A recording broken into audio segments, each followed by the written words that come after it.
ठीक है ना, पाइल्स एंड यूटीआई। आप एक एक्सपेरिमेंट कीजिए, आप लोग सब ये समझने के लिए।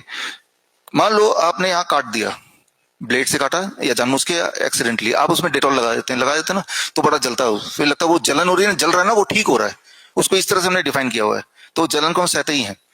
अगली बार जब कभी कटेगा, या एक्सपेरिमेंटली भी आप थोड़ा सा हिम्मत करके काटेंगे, और एक्सपेरिमेंट करने के लिए उस पे आप कोई भी वेजिटेबल, खासतौर पे ग्रीन वेजिटेबल का जूस, जैसे व्हीट ग्रास का जूस है, पालक का जूस है, जूस निकाला और आपने कट के ऊपर डाल दिया। जब डालेंगे तो आप हैरान होंगे कि वो जो दर्द वैसे भी हो रहा था कटने की वजह से, वो दर्द बड़ी तेजी से गायब होगा, और उसके ठीक होने की जो रफ्तार है, ब्लीडिंग रोकने की रफ्तार है, वो काफी ज्यादा होगी। वो कंपैरेटिव तभी हो सकता है जब दोनों जगह एक जैसा कटा हो, एक में आपने डेटॉल लगाया या कुछ भी नहीं किया, और एक जगह आपने कोई भी ग्रीन वेजिटेबल का जूस या ग्रीन लीफ का जूस आपने डाल दिया। वो वाले लीफ जो नॉर्मली हम खाते भी हैं, जैसे धनिया हो गया, पुदीना हो गया, पालक हो गया, व्हीट ग्रास हो गया, उसके जूस। अच्छा, मैं ये क्यों बता रहा हूं? मैं इसलिए बता रहा हूं कि मुंह से लेके कोलोन तक, राइट, मुंह से लेके एनस तक जो हमारा पूरा एक फूड ट्रैक है, वहां पे कहीं भी घाव अगर होता है, मुंह में घाव होगा, वो घाव ठीक नहीं होगा तो उसे कैंसर बोल देंगे ना, राइट। एनएस में घाव होगा, ठीक नहीं, उसे पाइल्स बोल देंगे, ठीक है ना। पेट में घाव होगा, ठीक नहीं होगा, उसे अल्सर बोल देंगे, फिर उसको कैंसर बोलने लगेंगे, ठीक है ना, है तो घाव ही ना। तो घाव को ठीक करने का सबसे अच्छी दवा है वेजिटेबल, अगर वहां तक पहुंच जाए। और सबसे बुरी दवा क्या है? मान लो कुछ कट गया, उसमें अगर हम दाल सब्जी नमक मिर्च डाल दें, तो क्या लगता है कितनी जल्दी ठीक होगा? क्या लगता है? कट गया, वो रोज दाल डाल रहा है, सब्जी डाल रहा है, उस पर नमक भी डाल रहा है, कभी मिर्च भी डाल रहा है, तो क्या लगता है कितनी टाइम में वो ठीक हो सकता है? कितना दिन लग सकता है? कभी ठीक नहीं होगा ना। तो जिस प्रकार बाहर वाले घाव में सब्जी रोटी दाल डालने से वो कभी ठीक नहीं होगा, मान ही रहे हैं, ठीक उसी प्रकार आपके जो फूड पाइप वाला ट्रैक है, उसमें कहीं अगर इन्फ्लेमेशन हो गया, घाव हो गया, और उसमें बार बार नमक मिर्च अगर डालेंगे, जो कि खाते वक्त को जाता ही है, वो कभी ठीक नहीं होगा, होगा ही नहीं कभी ठीक। और जब कभी ठीक नहीं होगा, जो चीज कभी ठीक नहीं होती है, ये बहुत ही इंपॉर्टेंट, जो चीज कभी ठीक नहीं होती है, बॉडी उसको लगातार हील करने की कोशिश करती है। Cancer, what is cancer? Healing process which never stops. Body अगर एक इनिशिएट कर दे कि हीलिंग प्रोसेस को रोकना ही नहीं कभी, तो इसी को कैंसर बोलते हैं। वो कोई नई बीमारी नहीं है, राइट। हीलिंग जब कट गया और क्लॉटिंग हो गई, तो बॉडी ने हीलिंग प्रोसेस स्टॉप कर दिया। ऐसा होना चाहिए। हीलिंग प्रोसेस स्टॉप ना हुआ तो हीलिंग करने के लिए बॉडी और ज्यादा यहाँ पे काम करने लगा, that is called cancer, tumorous growth cancer, ऐसे होता है।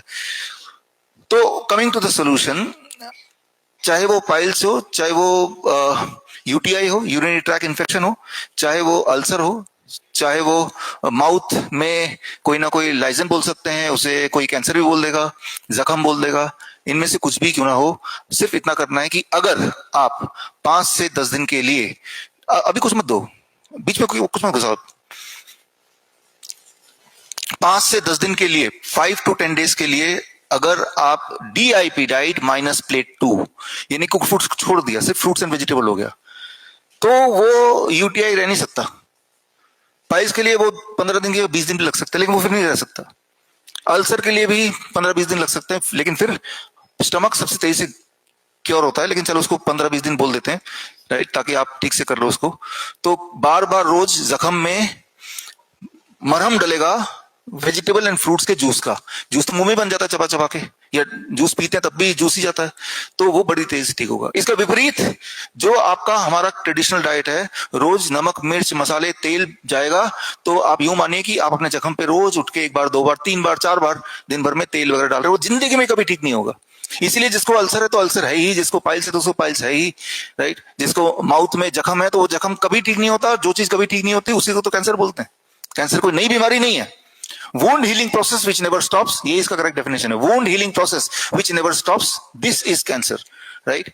लेकिन वो कभी ठीक ना हो तो वो बंदर की अपनी कहानी सुनिए ना, वो देखता है, कोशिश करता है बार बार कि भाई जख्म ठीक हुआ कि नहीं, खरोच खरोच के, तो वो दिन कभी नहीं आएगा जब जख्म ठीक हो जाएगा। तो इसे जख्म मानिए।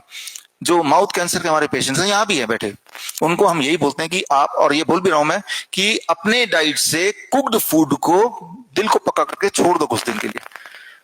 अगर कुक्ड फूड नहीं छोड़ेंगे तो ये ठीक होगा ही नहीं, और अगर छोड़ देंगे तो ठीक हो ही जाएगा। सिर्फ इतना सा है, कैंसर या कोई जख्म, इससे बड़ा कुछ नहीं है। लेकिन जो मैं आपको बोल रहा हूं ये आपने कभी किया ही नहीं, क्योंकि कोई किसी ने बताया नहीं, आपको लगा ही नहीं। तो इतनी छोटी, इसको मैं डिटेल में एक्सप्लेन करूंगा अभी, आई विल एक्सप्लेन दैट। तो जो यूरिनरी ट्रैक इन्फेक्शन वाला जो सवाल था उस पे, कि सिर्फ 3 से 5 दिन अगर आप प्लेट 2 कुक्ड फूड छोड़ देते हैं तो यूरिनरी ट्रैक इन्फेक्शन नहीं रह सकती, नहीं रह सकता वो, क्योंकि जो यूरिनरी ट्रैक इन्फेक्शन, इन्फेक्शन मतलब जर्म्स, जर्म्स का खाना वही वाला है जो ट्रेडिशनली हम खाते हैं। जब वो खाना पेट में जा ही नहीं रहा तो germs will die their own death, they will die of starvation, खत्म, राइट। लेकिन हम ये करेंगे नहीं कभी, तो हम ठीक होंगे भी नहीं कभी, राइट। तो इसके ये जो बता रहा हूं ब्रीफली, इसके डिटेल में भी हम जाएंगे, साइंटिफिक एस्पेक्ट को भी देखेंगे। कुछ लोग हैं जिनके आंसर्स मैं यहाँ पे दे चुका हूं, प्रतिमा, पारस और एक नर्सिंग है, नर्सिंग है ना, आपसे बात हुई थी।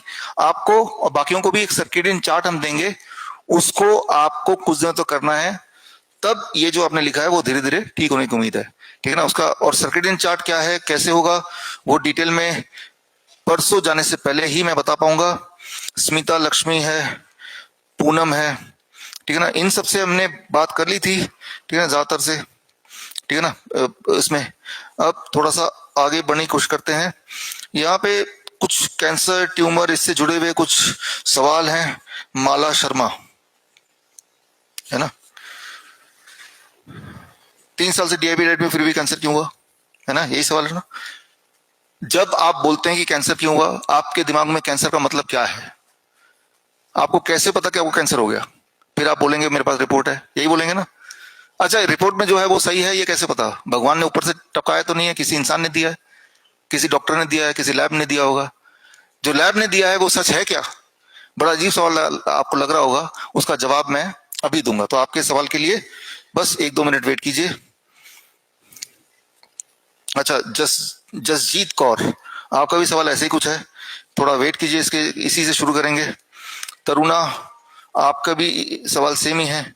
अच्छा, यहाँ पे 2 सवाल हैं, एक सतीश अरोड़ा जो ब्रेन ट्यूमर के लिए पूछ रहे हैं, और एक सुभाशीष सान्याल जो किसी का पीसीओडी के लिए पूछ रहे हैं। है सुभाशीष? अरे देर, है ना।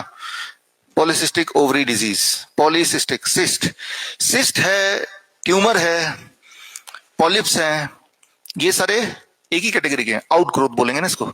सिस्ट, छोटे छोटे सिस्ट होंगे, किसी को पॉलिप बोल देंगे, किसी को ट्यूमर बोल देंगे, किसी को, है ना, डिपेंडिंग ऑन वो उसका साइज क्या है, वो कहाँ पे लोकेटेड है। ये सारे क्या है कि एक्स्ट्रा ग्रोथ बोल सकते हैं। अच्छा, एक्स्ट्रा ग्रोथ में सवाल ये है कि इसको ठीक कैसे करें, that is the question, right. तो उसके लिए पहले तो ठीक कैसे नहीं करें वो एक पहले मैं बता देता हूँ, फिर ठीक कैसे करें वो भी अभी बता देता हूँ। मान लीजिए ये ट्यूमर है, ये जो हरे हरे भरे ये पेड़ है, ये जो पत्ते हैं, ये ट्यूमर है, ये आपको दिक्कत कर रहे हैं, राइट। तो डॉक्टर बोलेगा ऐसे करो, इसको काट देते हैं, तो काट दिया, ठीक है ना। अच्छा, ट्यूमर चला गया, आप खुश हो जाएंगे। अब 1 हफ्ते बाद दोबारा आएंगे तो क्या देखेंगे आप? दोबारा से हो जाएंगे। कितनी बार काटना पड़ेगा पूरी तरह खत्म करने के लिए? कभी खत्म नहीं होगा, है ना, कभी खत्म नहीं हो सकता। अगर आप सोचते हैं कि ट्यूमर को ब्रेन से हटा देंगे, सिस्ट को ओवरी से हटा देंगे और वो ठीक हो जाएगा, कभी ठीक नहीं हो सकता। वो आप वही कर रहे हैं कि आप पत्ते हटा देंगे और एज्यूम कर रहे हैं कि ठीक हो जाएगा। कुछ दिन तक लगेगा कि ठीक हो गया, कुछ दिन तक जरूर लगेगा, but at the cost of surgery के जो भयंकर साइड इफेक्ट है, उनमें से एक साइड इफेक्ट डेथ भी है उसको, या फिर पैरालिसिस भी है, उस कॉस्ट पे, और ठीक होगा नहीं कभी, ठीक है ना। तो ठीक कैसे होगा, सवाल तो ये है आपका। अब अगर मैं चाहता हूं कि ये पूरे पत्ते गायब हो जाए, यही चाहते हैं ना, ये ट्यूमर है ना, गायब करना है इसको। अगर मैं इसका सोर्स को हटा दूं, ऐसे रख दूं, अब मैं 1 हफ्ते बाद आता हूं तो क्या सूख जाएंगे पत्ते कि नहीं? 10 दिन 15 दिन धीरे धीरे धीरे धीरे सूख के झड़ के खत्म हो जाएंगे। तो जो खुराक है वो नीचे है ना, है ना। खुराक को, जो कैंसर का खुराक है, ट्यूमर का खुराक है, सिस्ट का, वो तो नीचे है, राइट। तो ऊपर जो दिख रहा है उससे हमें कोई मतलब नहीं है। It has to die its own death, उसको अपनी मौत खुद मरना पड़ेगा। बॉडी ने बनाया, बॉडी को डिसॉल्व करना पड़ेगा। बॉडी ने जब बनाया तो बनाने वाला खुराक हमने दिया है, अब वो खुराक को हटा दूं तो ये सूखना ही है। ये कितना भी हरा भरा क्यों ना हो, कितना भी बड़ा क्यों ना हो, अगर इसको खुराक मिलना बंद हो जाए, क्या ये हरा भरा रह सकता है? कभी रह नहीं सकता ना, रह ही नहीं सकता।